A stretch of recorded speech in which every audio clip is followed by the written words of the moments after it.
What's going on, Meat Mafia? Welcome back to another episode of the Meat Mafia podcast. Before we get rolling here today, we want to give a quick shout out to you, the listener. We are so thankful to have you on board with the Meat Mafia, and we cannot thank you enough for your endless support. Without you guys, we are nothing. So thank you so much for your comments, feedback, likes, subscribes, listens, everything. It means the world to us. With that being said, please go to your podcast medium's platform, give us a 5-star review. If it's not 5 stars, maybe don't give us a review. Subscribe, do the whole thing. We really appreciate that. And also, please go check out some of the links below. We have some great sponsors, and they are killing it in the world of food and providing great high-quality food for people just like yourself. Quickly outlining our sponsors, we have Holy Cow Beef, Rick Ranches, Equip Foods, and the Carnivore Bar. These are all great products. If you want to learn more, go check out the links below. Without further ado, here's a word from our sponsors. This episode of the podcast is brought to you by Equip Foods. Equip provides a complete source of grass-fed beef protein with no added chemicals, fillers, binding agents, or artificial coloring or sweeteners. If you're familiar with the supplement industry, you know that most supplements are loaded with ingredients that you can't even pronounce. Equip's Unflavored Prime has one single ingredient derived directly from grass-fed beef protein. For purists like ourselves who try to only consume balanced, real sources of nutrition, this protein powder checks all the boxes. Go check them out in the link below and use our promo code in the description to get a discount. Holy Cow Beef is a regenerative farm based out of Lubbock, Texas, with humanely raised grass-fed, grass-finished beef available for sale and shipment. Companies like ButcherBox source from outside of the US and Australia and don't specifically have the American Grass-Fed Association, or AGA, label, but Holy Cow does. They also sell chicken and pork in addition to their amazingly high-quality beef raised right here in Texas. Ann and Warren Weldon have overcome their own health struggles, and they have inspired us through the way that they choose to live their lives and the way they raise their animals. So please support them and go check out their website in the link below. Also, if you're in Colorado, go check out Rick Ranches, a grass-fed, grass-finished regenerative farm servicing all over Colorado. He also accepts Bitcoin, so all you Bitcoiners out there, go hit up Rick Ranches and get your beef today. This episode of the podcast is brought to you by the Carnivore Bar. The Carnivore Bar is an animal-based, shelf-stable product with only 3 simple ingredients: beef, tallow, and salt. The bar is inspired by the ancient traditions of Native Americans who needed to create pemmican bars to preserve meat for long-distance travel. The Carnivore Bar is perfect for animal-based athletes or busy people looking to follow a low-carb diet. It's easy to throw in a bag and take with you anywhere you're going, whether it's a workout, hike, or even packing it for a snack at work. I throw them in my triathlon bag and take down a bar immediately after working out. They're a fantastic product, so go check them out and use our discount code in the link below. Robert Breedlove, welcome to the Meat Mafia podcast. Thank you, guys. I'm excited to be here. Yeah, we're pumped to make this happen. And we actually, you don't know this, but we have a good buddy, Matt Donovan, who he's been a longtime Bitcoiner, and he's also been a longtime carnivore too. And he mentioned that when he was living in LA, he got invited to this Bitcoin dinner that you were at, and he had never heard of the term of like carnivore, only eating red meat. But I guess you guys were all just like crushing just steak at the dinner, and that opened up his world to this whole concept of an animal-based diet. So I think that you seem like you've been pretty involved in terms of like the animal-based form of nutrition for a long time. And before we hit record, we were saying that you've had a pretty interesting nutritional journey. So I think we would love to start there, man, just to learn a little bit more about what your nutritional journey has been like, and you know how it's kind of led you to the point where you're at today. Yeah, I've not talked about this publicly before, so it'll be good to go through it. So I am 36 and a half years old right now, turned 37 in January. On my 29th birthday, I was living in Las Vegas at the time, and I decided that I wanted to get back into Olympic style weightlifting, which is something I had done in middle school and high school. From the age of 13 to 17, I was a competitive Olympic weightlifter. I traveled the world competing and all that.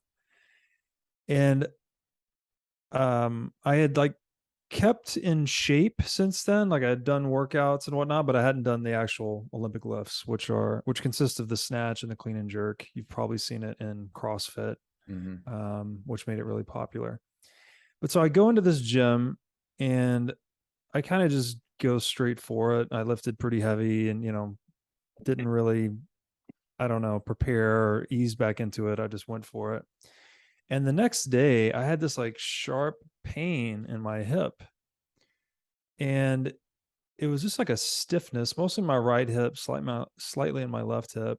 And this was like the first real injury I had had in a long time. My first old man injury, I guess I would call it. And it just, it persisted, man. It lasted for months and months and months.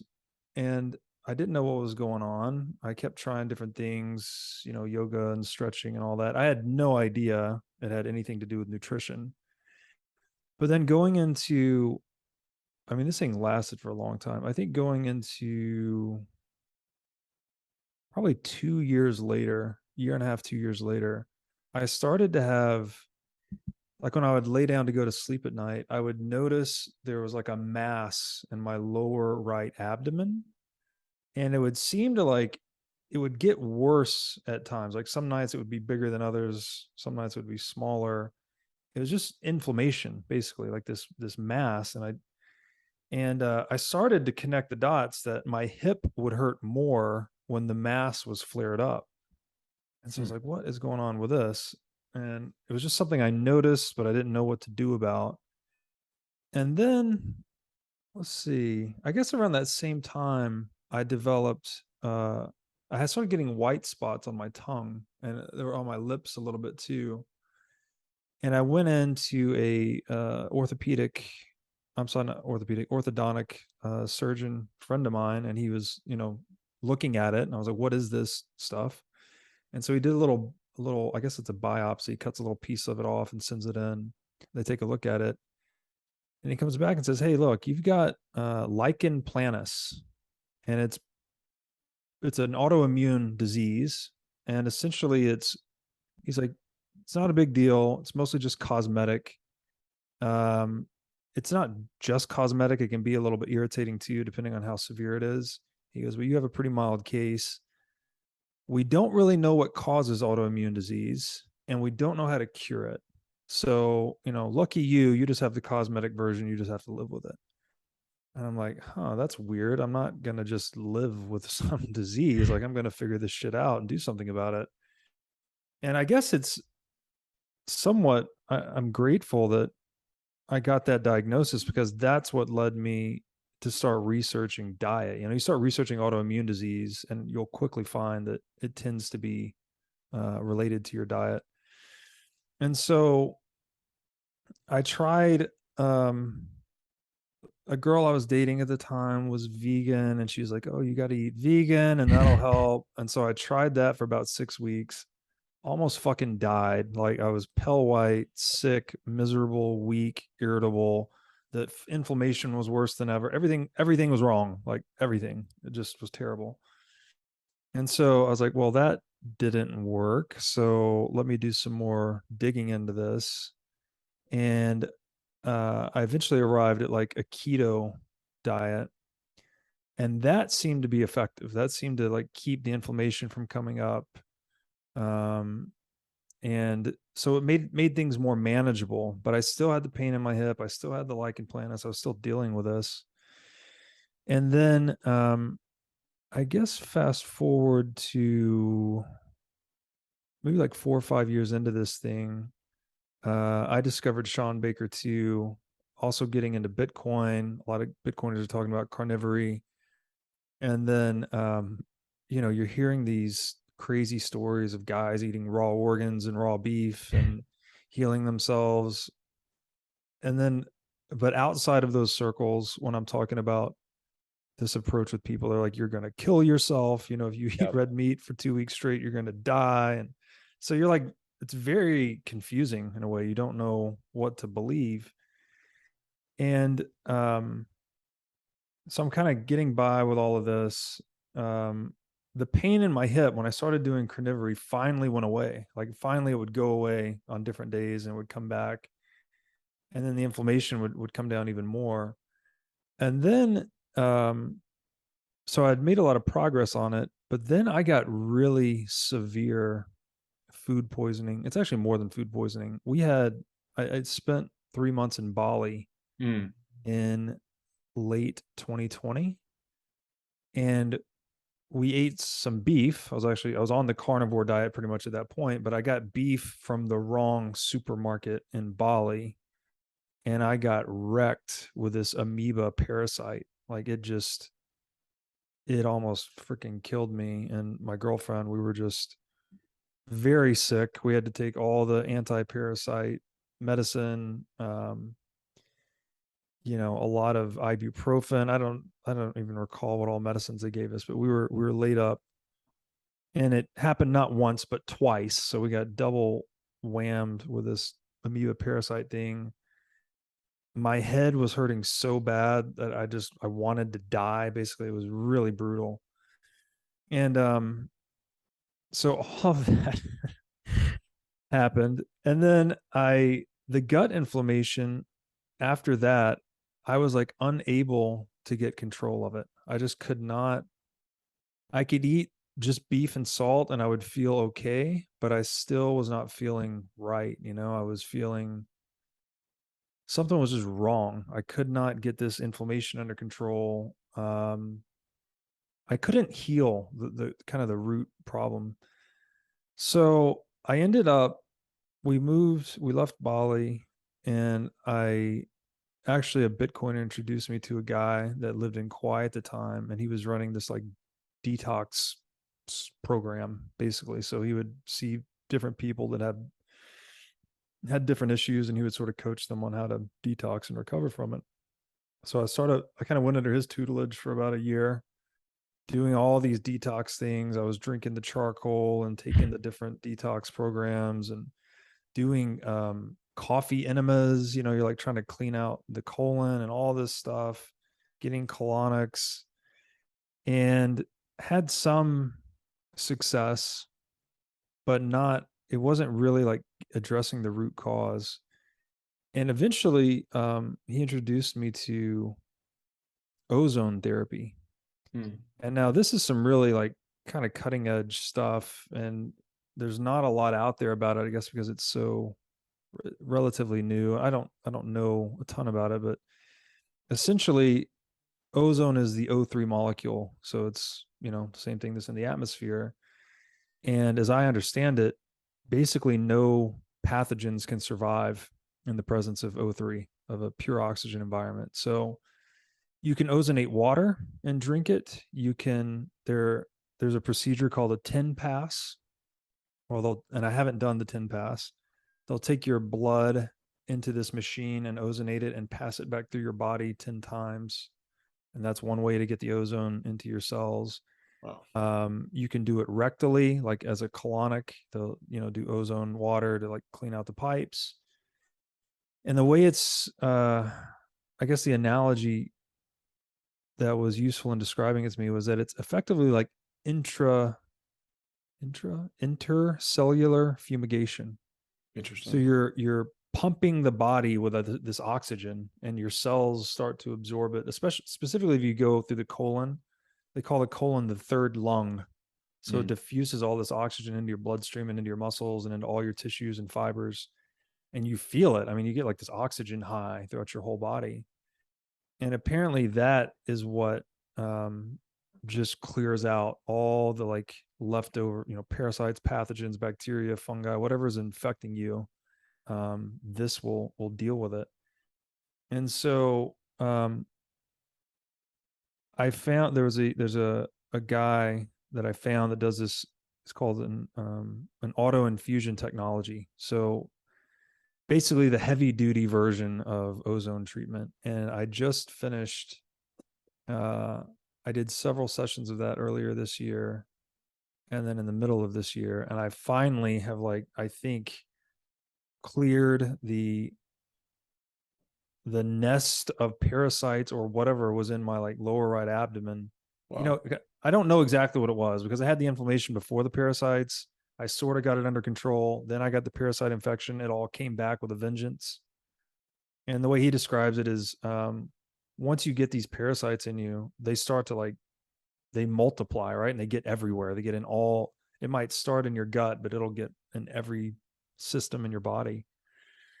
And so that followed by a very heavy diet of like, I just eat raw milk, butter, eggs, beef. I'll have some like fruit here and there. I'll do blueberries. I'll do some avocado. What else do I have? That's really about it. So like very animal based with a little bit of fruit. Sugar was like really bothering me a lot. If I even had a spoonful of honey, I would get really inflamed. But for some reason, blueberries did not bother me. I think blueberries are pretty anti-inflammatory. They are.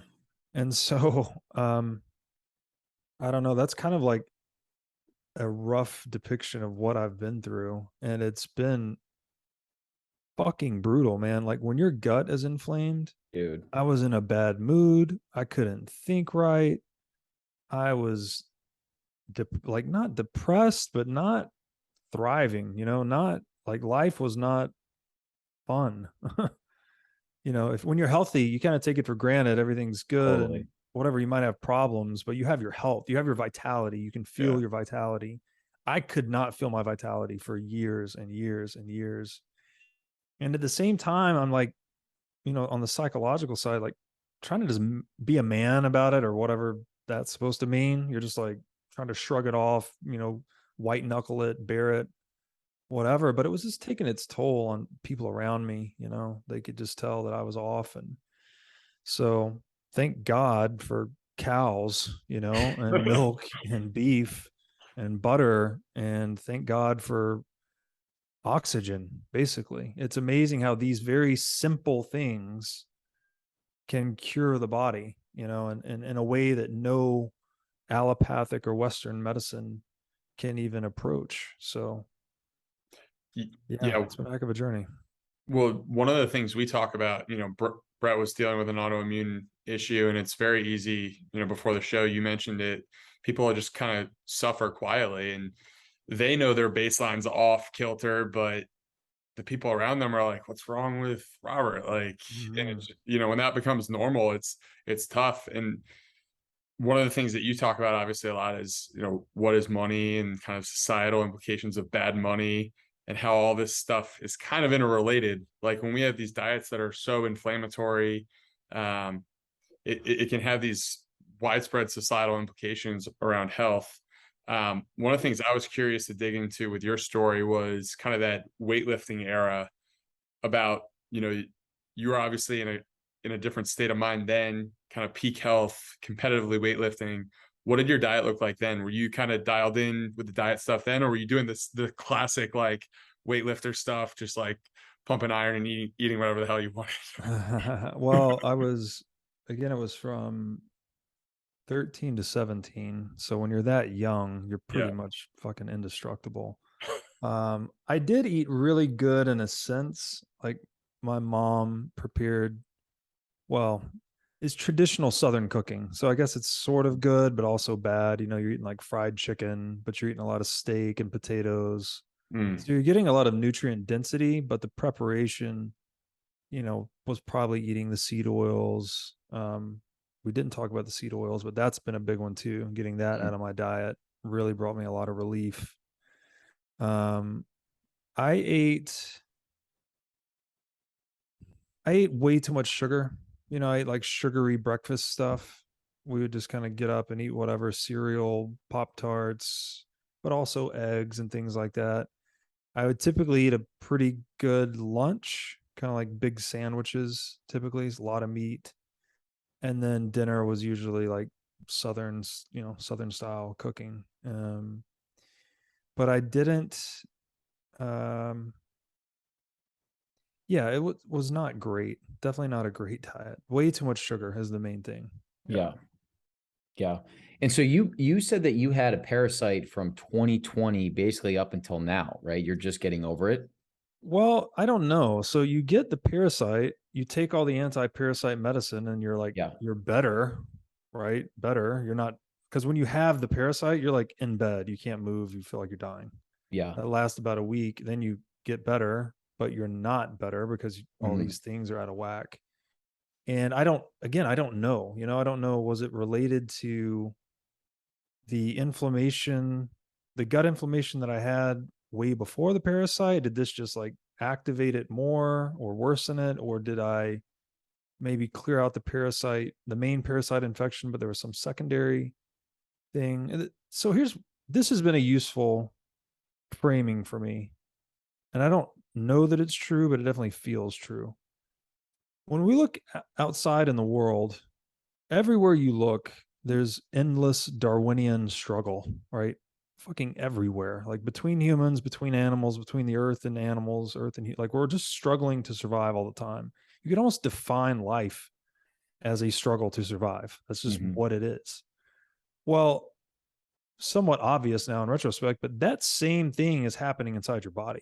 Like you are a city of microorganisms, and you're not just one. We think we're just one big organism, but man, your microbiome, like there's trillions of little theaters of Darwinian combat playing out in there, but their life cycles are much quicker. They'll have whole dynasties live and die in a couple of days. So what I started to do is like treat it like that. Like I'm trying to basically bring in the nutritional cavalry every day. I'm trying to bombard myself with probiotics, trying to eat right, get sunshine, move the body, sweat, and stay away from the things that feed the bad guys, which for me were sugar mostly. Sugar, caffeine. Actually, I had to quit caffeine too. I gave up alcohol for 18 months.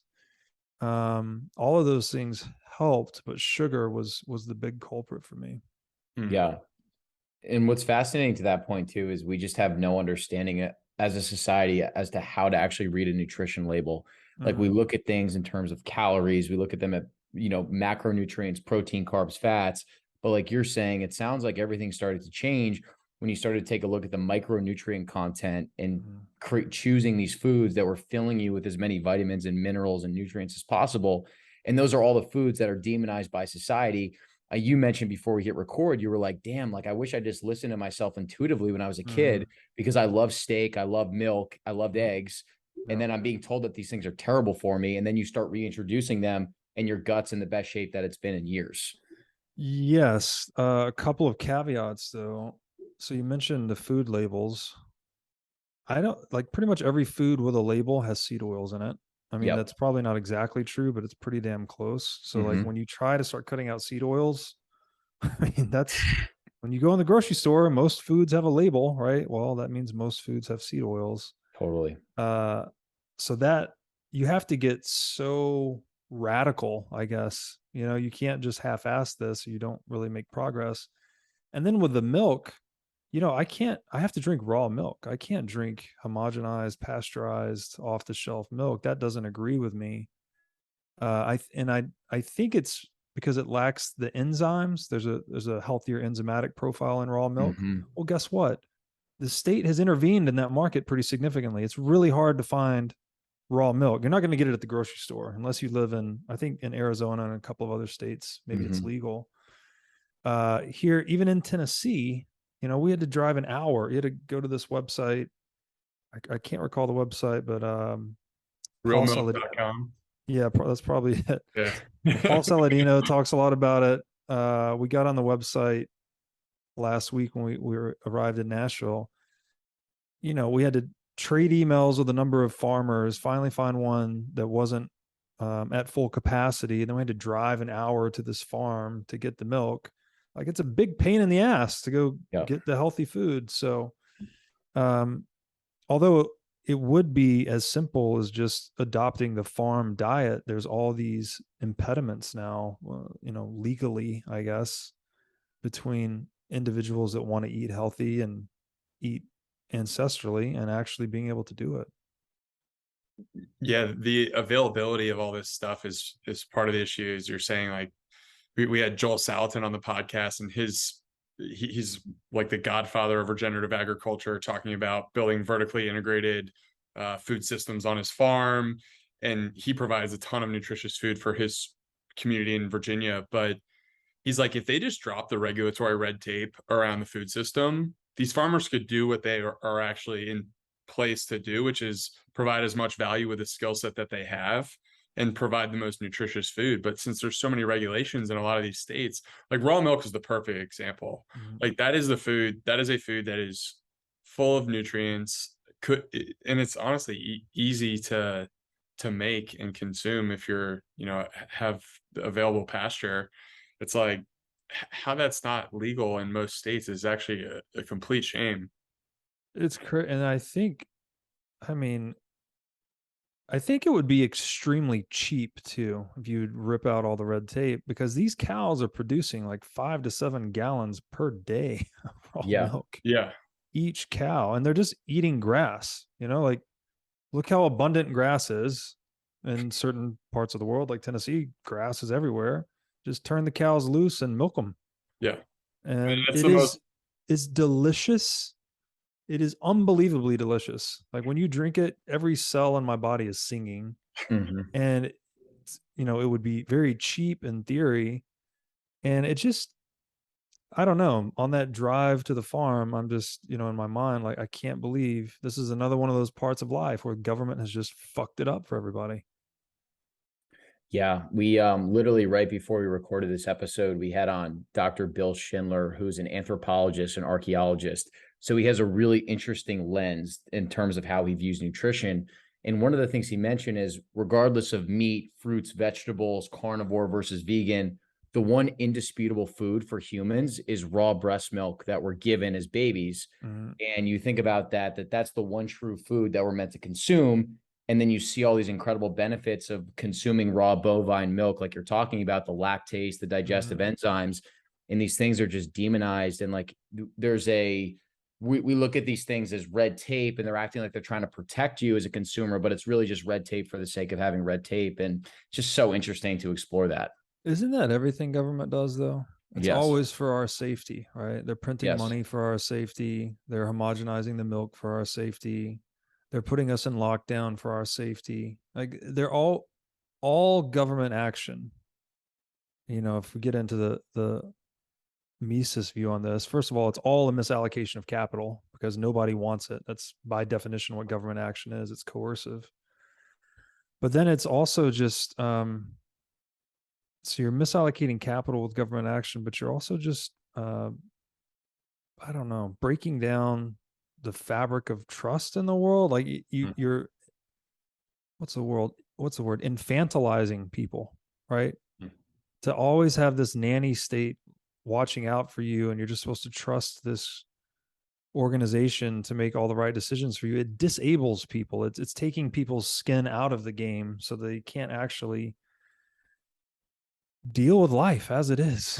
And the other thing, so you brought up the breast milk. The other thing that's supposed to be incredibly healthy for people that have leaky gut or gastrointestinal issues at all is raw colostrum. And that's like the milk cow's first milk or first few milk, something like that.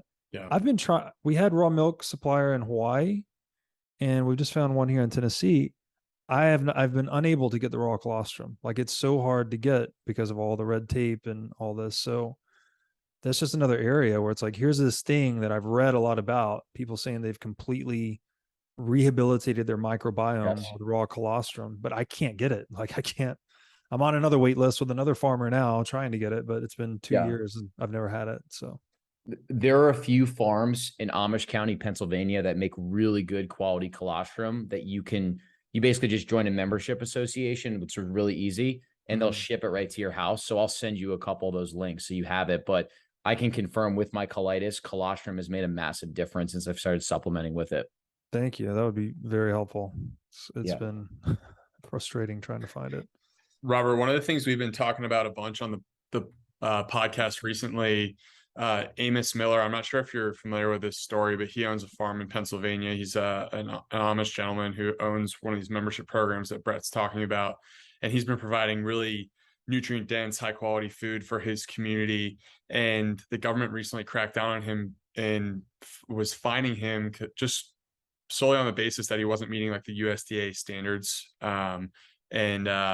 He has fines upwards of like $300,000, $400,000, which is, for any farmer, it's like all their working capital is falling back into the business. They don't have money to be paying big fines like that. So it's like, when you think about a story like that, how do you interpret like what government's role? Because clearly that's, for everyone on this call, we feel like this is an overreach, but how do you think the government should be integrated into society? Like what should their actual role be? Government began in the agricultural age. Before that, we're hunters and gatherers, right? We roam, we forage, we don't really accumulate savings or an economic surplus. But once we settle down in one location and we start to grow crops, which I'm pretty sure was to get drunk, not really for food, actually. There's some debate about that, but I'm convinced. I think that's what would motivate a bunch of happy, strong, healthy hunters and gatherers to settle down, as they just wanted to drink more, probably. Yep. But once you do that, you start to accumulate an economic surplus, you start to accumulate capital and savings, and then government emerges as the protection service to prevent those savings from being stolen or plundered from outsiders. So the purpose of government is to preserve life, liberty, property. That is all. The problem has been that when you're negotiating with a security provider, a monopoly on violence, they hold all the weapons, all the power, right? And you're just the lowly farmer or whatever your role in the market economy is. You don't have a lot of leverage in that negotiation. And so this is why taxation is theft, right? You don't have the ability to opt out. You don't have the right to say no. That's what keeps every other transaction in the world consensual and honest. If I go to buy a car and we're negotiating on price and terms and whatnot, I know that guy can say no to me at any time, and he knows that I can say no to him at any time. And that is the incentive structure that drives us towards a deal or no deal. But in the commercial relationship with government, that's the one area that we've just had this pernicious problem, right? That government always has all the leverage. They can set monopoly pricing, they can tax you as much as they want effectively. And the only thing you can do is you can vote with your feet, you can change jurisdiction. I would say at the local level, democracy works to some extent, that you can actually be involved with your local community and get some change. You can execute some change in that way. But at the national level, it's a joke, man. This federal government is just purely parasitic, right? They're just extracting resources largely through inflation, but also through taxation. And like Misa said, all of those resources and capital are being misallocated. They're sure as the hell not going to preserving life, liberty, and property. They're mostly going to blowing up people in other parts of the world to extract their resources. Mm-hmm. So we talk about parasites being this disaster for humans, right? We're constantly at war with parasites inside of ourselves. We're trying to tilt the Darwinian theater of biological combat in our own favor, right? This health journey that we're all on all the time. Well, there's another health journey going on outside of us, and that's the contention with the parasite of government. And this country, the United States we knew all this. We knew government was kind of a necessary evil. So we tried to make the government that governs best governs least, right? We try to decentralize power. We try to prevent tyranny from manifesting itself. We try to have checks and balances integrated into our systems of government. We prohibited central banking originally. We gave states the right to issue their own currency. So all these checks and balances on the concentration of political power. And fiat currency really just fucks the whole thing, man. Once you get a central bank, the parasite completely gets its teeth into the market economy, right? And then the government as an organization, no matter how many economic losses they produce, which is to say they're not creating anything of use. No one would voluntarily want anything the government's producing if they're producing a loss. All of a sudden they can paper over these losses by debasing the currency. There's no business in the world that can do that. Every business in the world is accountable to their P&L. If you guys don't run a profitable show, if you don't have more economic inflows and you do outflows, then your fucking show goes away, right? Your Yep. book club goes away, your church, any business in the world has to be accountable to its P&L, which is the same thing as saying they have to be accountable to their customers. The one exception to this is the fiat funded nation state that doesn't give a shit what their customers, who are citizens, think, because you can just paper over losses by stealing from them. Why do I care what you think if I can just steal from you? Yeah. Right. Yeah. That's the incentive situation we're in right now. And that's why government is big, oppressive, and that's why culture is dissolving, man. You know, people, whether you're being infantilized or whether you're just tired of putting up with this shit and you have to go and become self-sovereign, it's ripping society apart. And I think it's all rooted in this parasitical design of fiat. This is kind of a rudimentary question, but like, how have we grown so disillusioned by some of like these natural laws, like laws that should be showing up in the economy, or even just in like food, like laws that apply to us when we go to eat food and nutritious foods? Like, why is our intuition now just like pointed in the complete wrong direction? You know, the thing about human beings is that, and this is a core realization, that we are programmable, right? We're running a software suite, human rationality, whatever this cognitive software package we have is what distinguishes us from animals. We have a great deal of neuroplasticity, right? We're generalized problem solvers. We're super adaptive, right? We can live in all kinds of different conditions, even in conditions that we can't live in. We're smart enough to build a situation that we can make it livable, right? Like I'm in the American South right now. Before the invention of air conditioning, you could not live in Mississippi, for instance. It was unlivable, but we figured it out. Now there's plenty of people in Mississippi. So there's great power to this cognitive software that we're blessed with. It's super adaptive, but with that adaptivity comes this programmability, I think. And if you understand that, you can program yourself, right? You can read books, you can think critically, you can evaluate the world through the eyes of others, right? Through this very interesting technology called language. We can share perspectives with one another. We can assimilate a lot of viewpoints to try and reach towards truth, right? Towards greater innovation and utility and all of these things.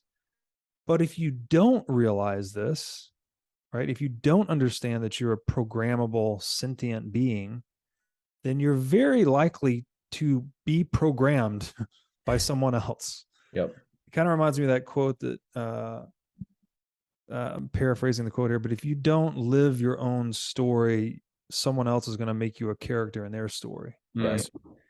And so this idea, this gets really to the heart of the idea of our relationship with technology, our relationship with media, right? And our relationship with media of exchange, which is money. When you're controlling the communication apparatus, which, you know, we're communicating with each other through language, through now digital technologies, but in the past, you know, like say the 20th century, we had much more of a one-to-many communication model, right? When my mom was growing up, she said they had channels 3, 6, and 9, and if the president's on, you're fucked. So there weren't many media sources, right? You just had very few broadcasting to many, right? Several hundred million people in the US, or a few hundred million people in the US. Today we have digital media. So we're communicating peer to peer now. It's all many to many, social media, text platforms, all of that. I think that's what it's all about, is that to control people, to propagandize, you have to control the present media paradigm, which is rooted in the technological realities of the era. So how did we get away from that? I think it has to do with the rise, again, the 20th century, right? We moved on to a global fiat currency standard. Centralized governments became overgrown as a result.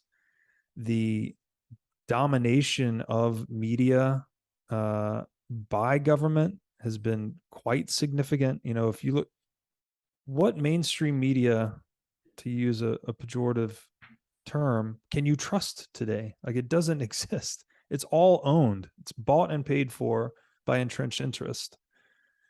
That's why people turn to podcasts and turn to decentralized media to get more authentic opinions. So I guess it's been a matter of social engineering, and the social engineering, you know, it's a business too. And the fewer the points of control, the more cost effectively you can control narratives or fabricate narratives or manufacture consent, to use a Chomsky term. Mm-hmm. But now, like in the digital age, the big thing here on just the informational media side is there's too many points. There's too many nodes in the network now. You can't control all of them.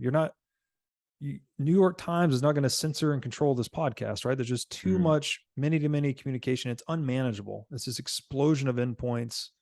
So I think that's what the thing is, you know, when we talk about these globalist utopians, they're losing control of the media paradigm. That's why you're seeing this big push, right? The WEF and trying to reestablish control. And then you add to that Bitcoin, right? The other real important media. If you're an aspiring dictator, first thing you do is you want to control journalism and you want to control the money. Mm-hmm. Well, journalism is starting to run away from them, has been for quite some time. And now the fucking money is running away from them. Now, when you lose control of the money, you're you know, money and mind, right? They're these symbiotic technologies in a way. They're very interactive. If I can print money, I can control you to some extent, right? So long as you value the money and I can just pay you to do a thing, that's a form of social control. But with Bitcoin being this monetary technology that is immune to monopolization, immune to control, immune to corruption, it's like unplugging the agendas of globalist utopians from being able to manipulate our valuations, our goal orientations, our economic disposition towards the world. So that's why I'm very optimistic about the digital age.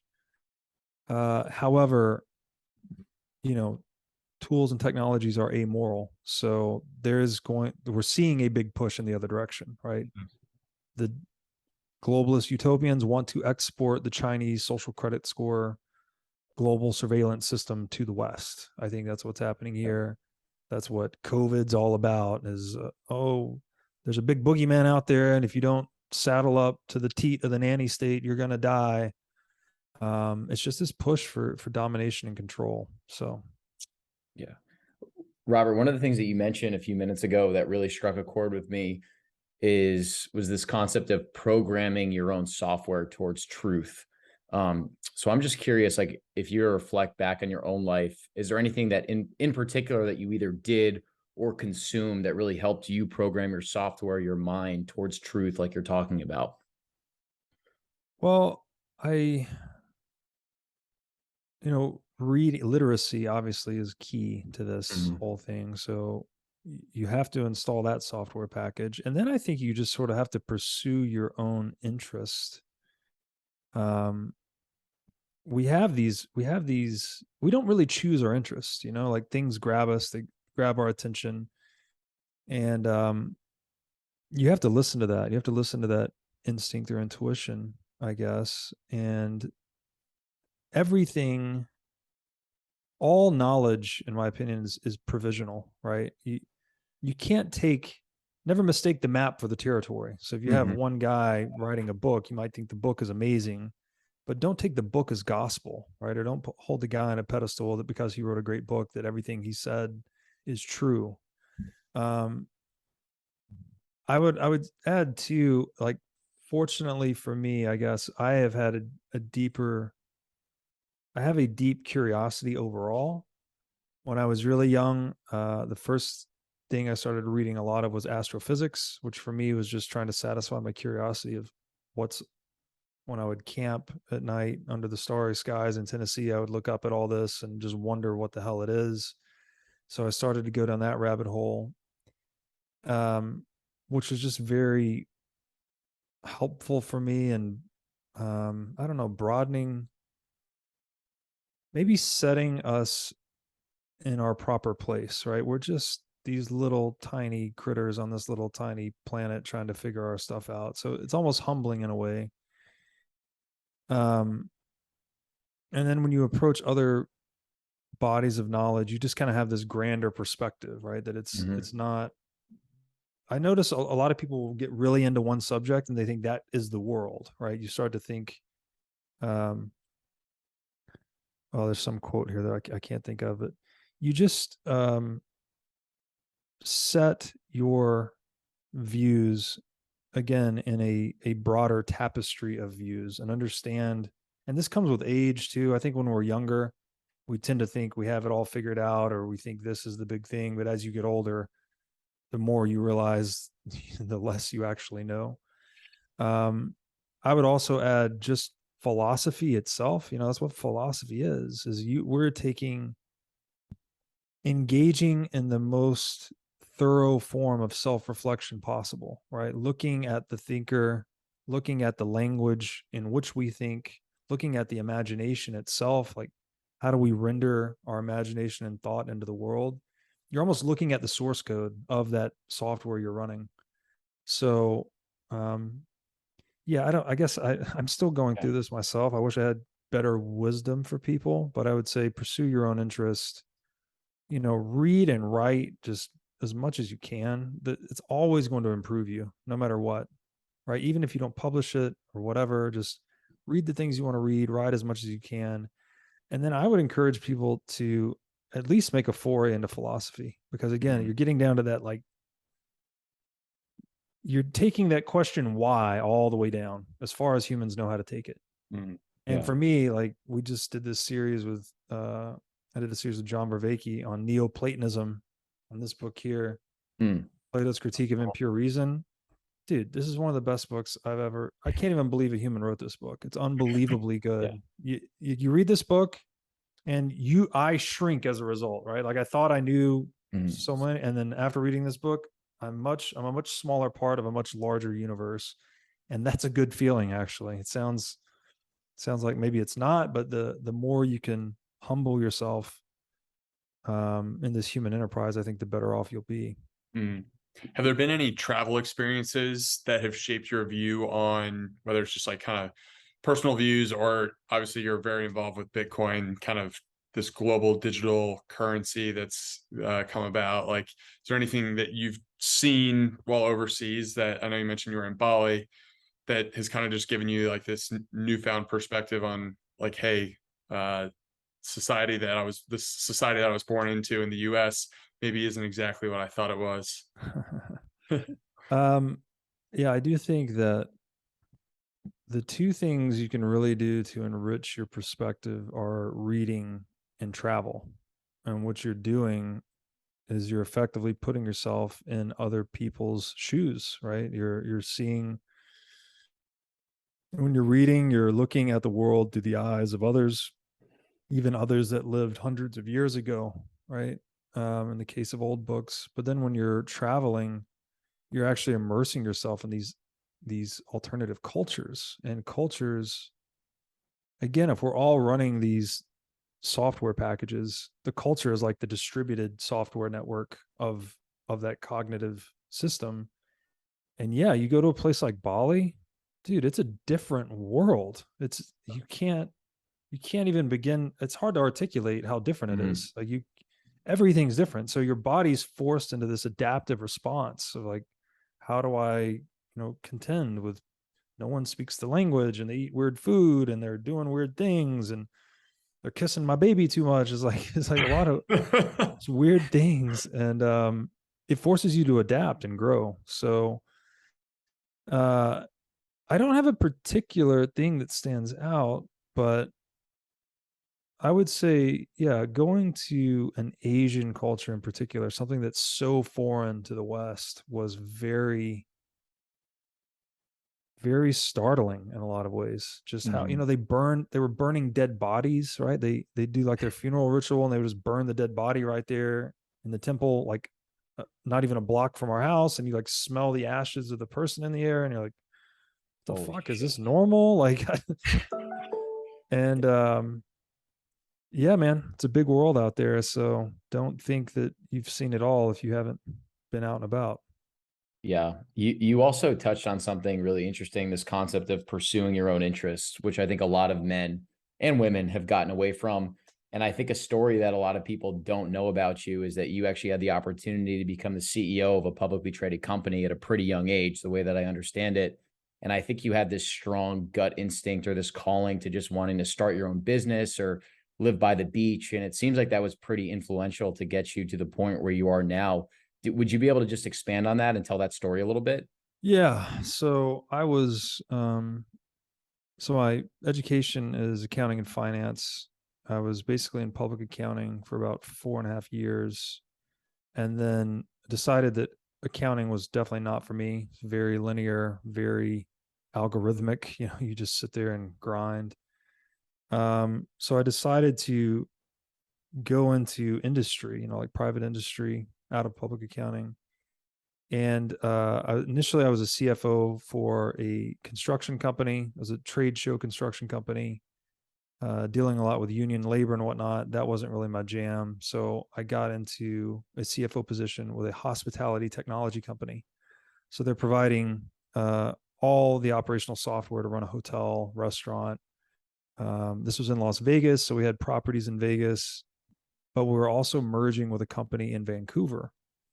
And it was a small, you know, would have been $100-something million company on the Toronto Venture Exchange. So it wasn't NASDAQ or any of that, but it was at 30 years old, it was going to be a pretty big deal. You know, I was the CFO of the company, and I had helped them raise some money, and eventually the CEO basically got fired. Like, he had raised enough money that he had lost control. He wasn't executing on his plan, so the board fired him. They appointed an interim CEO, and then they were leaning on me basically as like the executive in charge. They're like, what, you know, how are you going to close this deal? What's your strategy going forward for the business? So there was this 6 or 8 month run where I was basically just running the organization. And it was weird because I was making more money. You know, I was obviously progressing into a position of more influence and power in the organization, but I was getting emptier inside. I liked my job less and less and less. Like, I enjoyed it early on when we were a bit more scrappy and figuring things out, but the more I climbed that ladder, the more political it became. You know, it was more about egos and agendas and, you know, all this stuff. Even like firing the CEO was so fucking stressful. It's like, you had to fire the guy that hired me, pretty much. So we get to this point, and I get to this point in my heart where I'm like, I just can't do this anymore. I don't like the politics. I've got one customer that was like going to be a CFO consulting customer. It was another startup business, also in the technology sector. I was like, I'm just going to leave and just start my own business. I don't know what it's going to be. I'll have this one client and I'll just figure it out from there. And it was literally the day that I decided that, like, to myself, I was like, I'm going to leave this company. The very next day, the interim CEO, which was a member of the board, called me into his office and was like, hey, you know, we made a list. I'm going to step down and we're going to appoint a full-time CEO, and you're at the top of the list. And he's like, here's what the package looks like. You know, think about it and let me know what you want to do. And so it's just one of those weird things where it's like the moment you make a decision to do something, the next day you get this, like, I had no idea I was even being considered. You know, I thought I was just kind of I was 30 or 31 years old. I was just like a stopgap measure, I thought. And so here was this opportunity to step into, an executive position for what would become a publicly traded company after the combination. And so I wrote out all the pros and cons of each decision in a spreadsheet, as I like to do. And I circulated it with my friends and family. And I was like, you know, what do you guys think? What should I do? And financially, it was pretty obvious what I should do. It's like, what do you mean? You're going to move to LA, you're going to move to a more expensive city. That was the other piece, is I wanted to move out of Las Vegas because I didn't like living in the desert. So I was going to move to a more expensive city, make a lot less money and start my own business, or I could stay where I was, make a ton more money, sit on the board, all this stuff, fly to Vancouver and Vegas, back and forth between Vegas and Vancouver. And pretty much everyone was like, dude, the decision's very obvious. Like, you have to take the money and go do the thing, because who gets an opportunity like this? And I don't know. I couldn't bring myself to keep doing that. I just did not. I think it was the politics mainly, just the politics. I just don't like politics. I don't like the feeling of having to be subversive and strategic in a political way. It's just not an enjoyable experience for me. So I decided to go. And I'm glad I did, because I went and started this business. I was consulting with a healthcare tech company, but I had all this additional time on my hands to sort of like figure out what I wanted to do. And that's what got me into researching crypto. Really, I was learning about, I've told this story a bunch of times, but Ethereum marketing smart contracts got me onto Nick Szabo's work about smart contracts. And that was the piece, which he wrote in like 1995 or 97, that blew my mind. I was like, oh man, the whole finance industry is a smart contract, and this technology is going to be a really big deal. And so I started investing in the space, and then where my money went, my mind followed, and I just started to fall down the Bitcoin rabbit hole, and the rest is history. So listen to your heart, guys. It's not easier said than done sometimes, especially when you have big incentives pointing you other directions. But it was not an easy road at all. I had extreme challenges going through all of that, but I'm glad I did it. Have you found entrepreneurship to be one of those things that's just solidified who you are as a person, just able to kind of be more comfortable being yourself?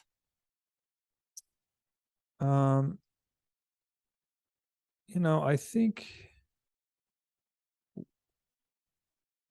there's a quote by, I don't know, maybe it's Carl Jung. He said, like, beware of wisdom you didn't earn. Mm-hmm. You're not going to get it easy, right? No one gets easy growth. Growth is an inherently painful and unstable process. So, I guess the advantage, or the thing that's worked in my favor, is to always run towards the things that were uncomfortable. Like, even though I was interested in running my own business, it was also extremely uncomfortable to do so, right? A much less secure position in a lot of ways. And I don't know, maybe I just have a naturally large appetite for risk or change or something like that. But I've always run towards those things, run towards the pain or the discomfort. And I'll credit actually my Olympic weightlifting background and my Olympic weightlifting coach for a lot of this, because he was huge on that. Like, the pain is the way, right? The obstacle is the way. Always just persevering through whatever life throws at you, unrelentingly. That's the way. It's never going to be easy. So, I guess entrepreneurship, I don't even know.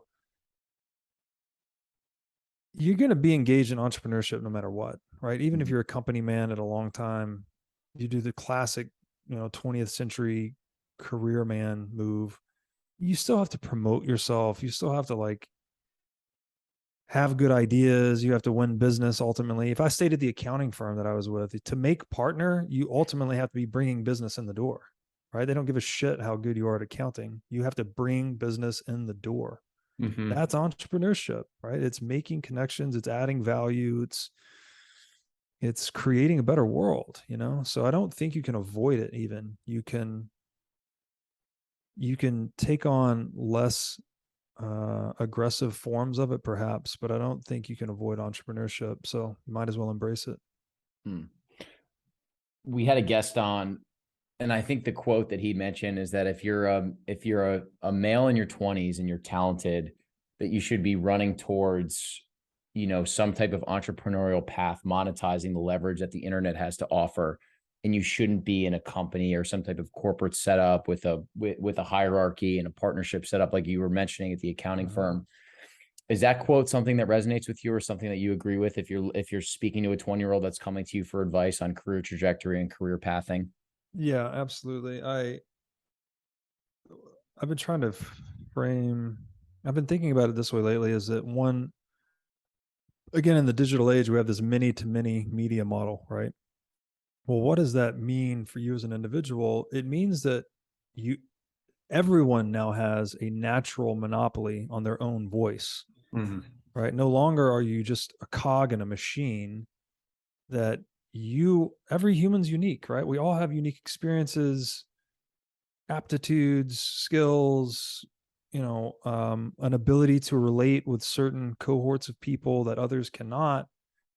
And I think you do have to take advantage of that. I'm not saying everyone has to start a podcast necessarily, but I think you need to be active on social media. You need to get your ideas out there. At least talk to people that you think are interesting, right? Try to have interesting conversations. Like this is it's a phenomenal luxury, honestly. Like how many, at no time in history could we have this many conversations with this wide of a diversity of people if it weren't for these tools, right? Like that we're using right now. So if you don't embrace that, I think you're doing yourself a significant disservice. And, the whole nature of the firm changes in the digital age as well. There's an essay on this. I think it's called The Nature of the Firm. But the point that is made there is that we essentially have organized ourselves into these large monolithic business entities to amortize the cost of contracting across a huge number of transactions. So it's very, in the paper age or the analog age, it's much more expensive to establish commercial relationships, sign contracts, manage billing. And there's a lot of admin, right? It's a very heavy admin load. But in the digital age, that admin load comes down significantly because we have all kinds of new tools that automate a lot of these things. So, and The Sovereign Individual, a book that I recommend all the time, talks about this. They said the nature of work will move away from the centralized corporate model where you have the career man, and it'll move towards something more like the Hollywood model, where people are mostly economic free agents. They come together to execute a single project, for a few months or a few years, whatever it is, and then they separate again and they go on to other projects. So instead of people having a job will have people, right, in the digital age. So that's coming, right? That's an economic change, and you can't really avoid that. You can't try to back up and be like, no, I just want to be, a 30-year career guy at General Electric. Like those options are going away. Maybe you can find one. It's very unlikely. It's increasingly unlikely as we get further into the future. So, don't fight the tide. Embrace the change in technological reality and organizational reality. Yeah. I feel like a lot of people who maybe potentially just like don't have as many unique skills yet will tend to like hide or try to like stay in those corporate parameters because it's that layer of protection. But like when you go out on your own, like there's so many different avenues that you could take, like Upwork and Fiverr. If you're a freelancer, you can make so much money in a short period of time and then just go do whatever you want with the remaining time that would otherwise go towards working for a corporation. So it's really interesting to see. And I totally agree with you on your take about just like accessing and using the internet. I mean, if you had told me a year ago that we were going to be on this podcast with you, I would have laughed because I was working a corporate job and like you were part of the process of orange pilling me into Bitcoin. So like, I mean, it's insane to think what you can do in a short period of time. Yeah. just by putting yourself out there. So I encourage anyone who's listening, who's thinking about it, just to do it. I mean, there's Absolutely really no downside. No, absolutely. It's winning or learning, right? Even especially if you're in your 20s, guys, fuck, that's when you're supposed to be running into walls and making mistakes and Oh like my learning through the pain. Pain is information. You're not going to get this wisdom unless you endure the pain. Just Yeah. like you're not going to get in shape unless you go to the gym, right? It's the same principle. Yeah. So yeah, for guys in your 20s, try a bunch of different things, pursue your interest, listen to your heart, travel, read, and don't try to fit a mold, man. If ever there was a time in history where you don't have to fit the mold, it's now. So don't try to, what's that term Taleb uses, the Procrustean bed, where you like cut the body and stretch it to fit the bed. Like, you don't have to do that anymore. Just go pick your own fucking bed. Yeah. Amen. Amen. And to Harry's point, I actually have a really good story that I think you'll appreciate. It's very similar to Harry's, where I think it was 2020. I was driving to visit one of my good buddies in Philly, and you had appeared on Pomp's podcast. And I think you had done some public call out of Ray Dalio for his opinion on Bitcoin. And so I listened to that podcast. That was the first time I'd ever gotten familiar with your work. And then have since like dove down the Bitcoin rabbit hole and have listened to your podcast a ton of times, consumed a bunch of your content.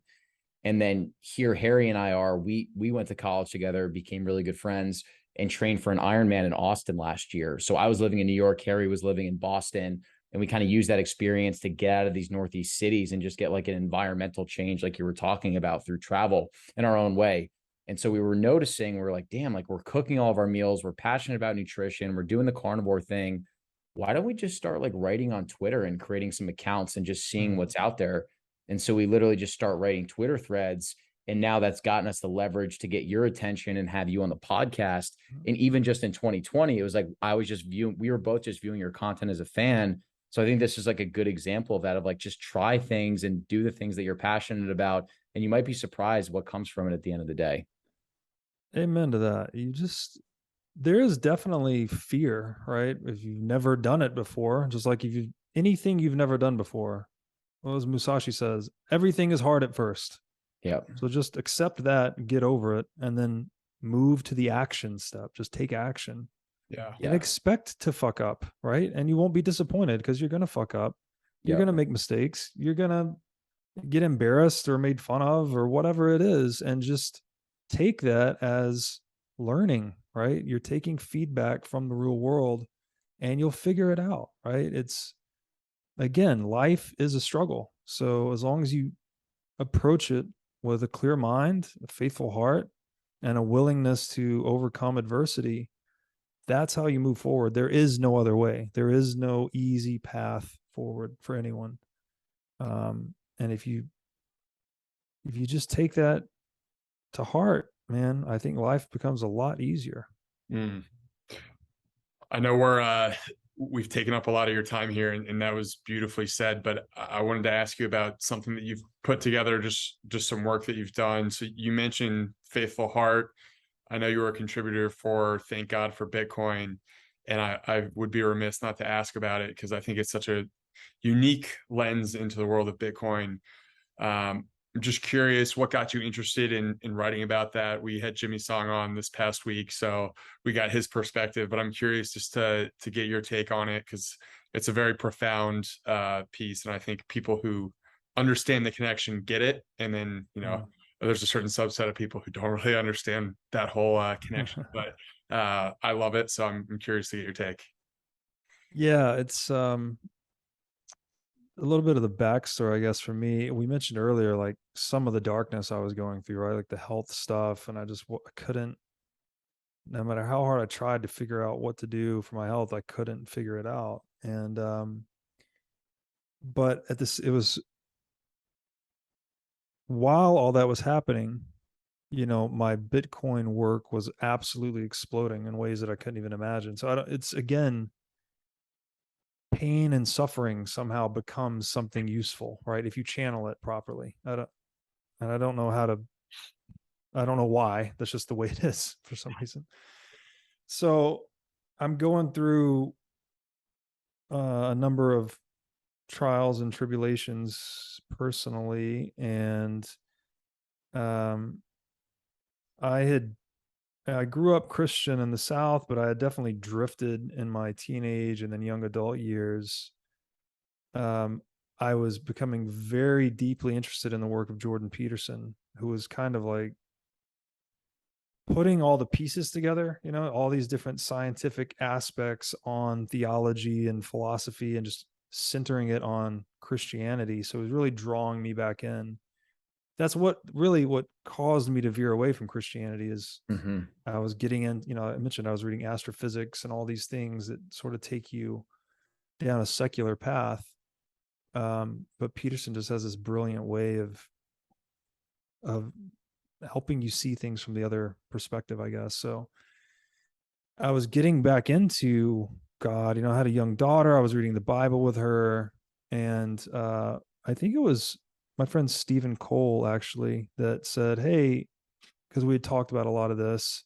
He's like, oh, I'm part of this Bitcoin and Bible book club. I can send you a link to it. And, they meet once a week and they read different books, and it's, Jimmy Song's a part of it. It's cool. I was like, yeah, I would love to do that.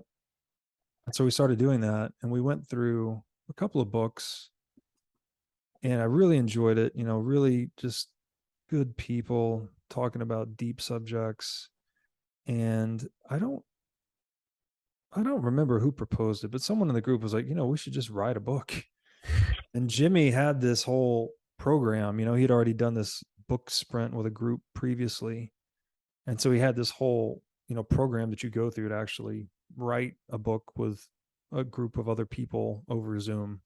I think they did it in person the first time, but obviously we were going through all the COVID nonsense, so it was all remote.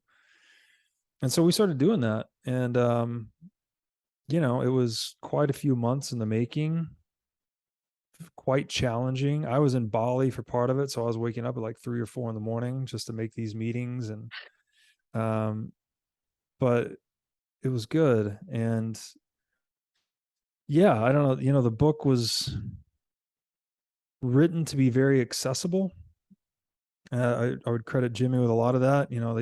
They joked that I was Professor Breedlove, so some of my sentences were too complicated or too long, so they had to chop it up and use smaller words and all that. And I think it came out quite nice, and the response has been wonderful. But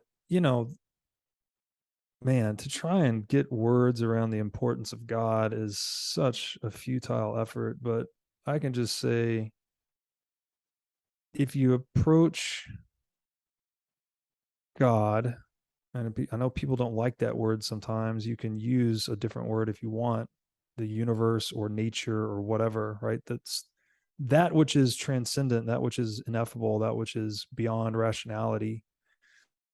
If you approach that honestly, right, you really want to engage with the deepest parts of reality, something happens, like things start to open up for you. And I don't know how to, it's not a mental decision, it's an openness of heart, right? You're actually trying to like do good, be honest, pursue truth, whatever that is. It's not a mental thing. It's your soul or it's your heart.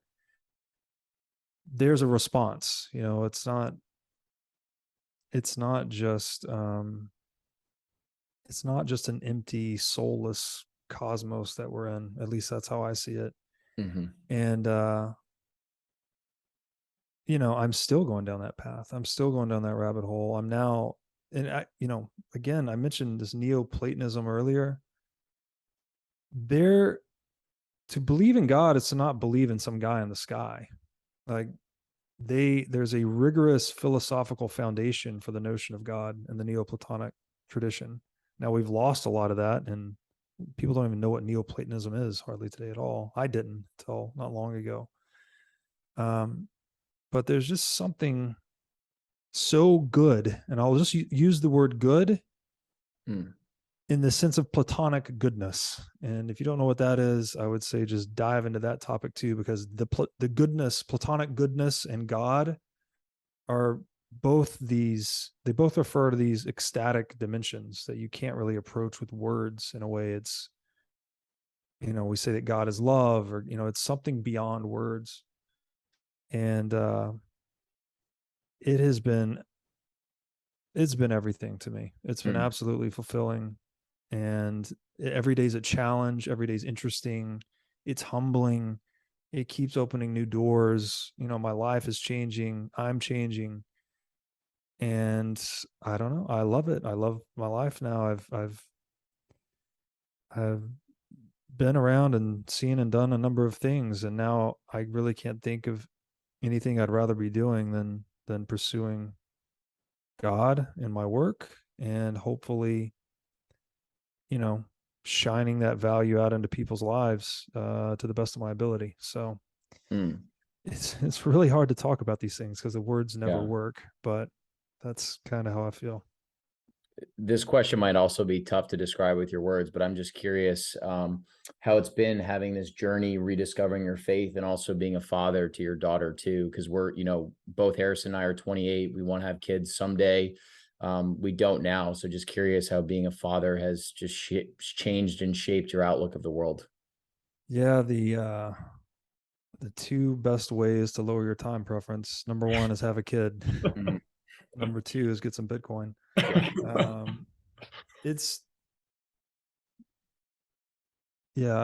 look at myself before having a daughter, and I was just you're much more self-centered. You're much more, what does the world have for me, right? The arrow of relevance is pointed at yourself.